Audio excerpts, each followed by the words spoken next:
গাজা থেকে ফিলিস্তিনিদেরকে হঠিয়ে দক্ষিণ সুদানে স্থানান্তর করতে চায় ইসরায়েল। পূর্ব আফ্রিকার এই দেশটির সঙ্গে ইতিমধ্যেই এ ব্যাপারে আলোচনাও শুরু করেছে ইসরায়েলের প্রধানমন্ত্রী বেনিয়ামিন নেতানিয়াহুর নেতৃত্বাধীন মন্ত্রিসভা। দুই দেশের এই আলোচনার সঙ্গে সম্পর্কিত ও ওয়াকিবহাল ৬টি সূত্রের বরাত দিয়ে এই তথ্য নিশ্চিত করেছে এপি নিউজ।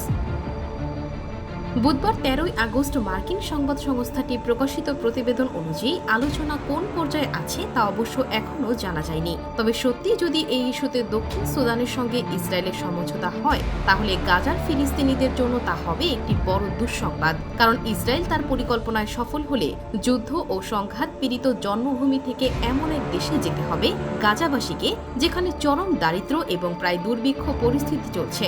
সেই সঙ্গে মানবাধিকারের গুরুতর লঙ্ঘনের ঝুঁকি তো আছেই।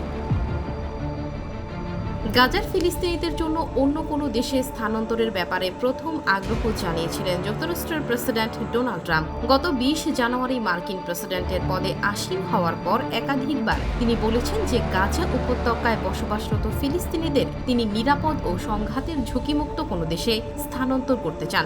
বিভিন্ন দেশকে এই ইস্যুতে এগিয়ে আসা এবং গাজার ফিলিস্তিনিদের গ্রহণ করার আহ্বানও জানিয়েছিলেন তিনি। পরে অবশ্য ব্যাপক সমালোচনার মুখে এই বিষয়ের কথা বাড়াননি ট্রাম্প।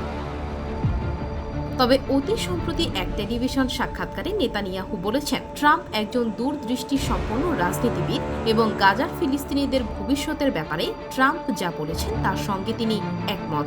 মঙ্গলবার ১২ আগস্ট ইসরায়েলি সম্প্রচার মাধ্যম i24কে দেওয়া এক সাক্ষাৎকারে নেতানিয়াহু বলেছেন, আমি যতদূর জানি যুদ্ধের আইন হল যে এলাকায় যুদ্ধ হবে সেখান থেকে বেসামরিক লোকজনকে নিরাপদ এলাকায় সরিয়ে নেওয়া, তারপর পূর্ণ শক্তি দিয়ে শত্রুকে মোকাবেলা করা। এই ব্যাপারে বিস্তারিত জানতে ইসরায়েল এবং দক্ষিণ সুদান উভয় দেশের পররাষ্ট্র মন্ত্রণালয়ের সঙ্গে যোগাযোগ করেছিল এপি। তবে কোনো দেশের কর্মকর্তাই এই ব্যাপারে মন্তব্য করতে রাজি হননি। তবে দক্ষিণ সুদানে কর্মরত এক মার্কিন লবিং প্রতিষ্ঠানের শীর্ষ নির্বাহী জোয়েল স্লাভিক এপি নিউজকে জানিয়েছেন, সম্প্রতি দক্ষিণ সুদানের কয়েকজন শীর্ষ কর্মকর্তা তাকে জানিয়েছেন যে সামনে ইসরায়েলের একটি প্রতিনিধি দল দক্ষিণ সুদানে আসছে এবং তাদের এই সফরের প্রধান উদ্দেশ্যই হল গাজার ফিলিস্তিনিদের বসবাসের জন্য সম্ভাব্য এলাকা নির্বাচন করা।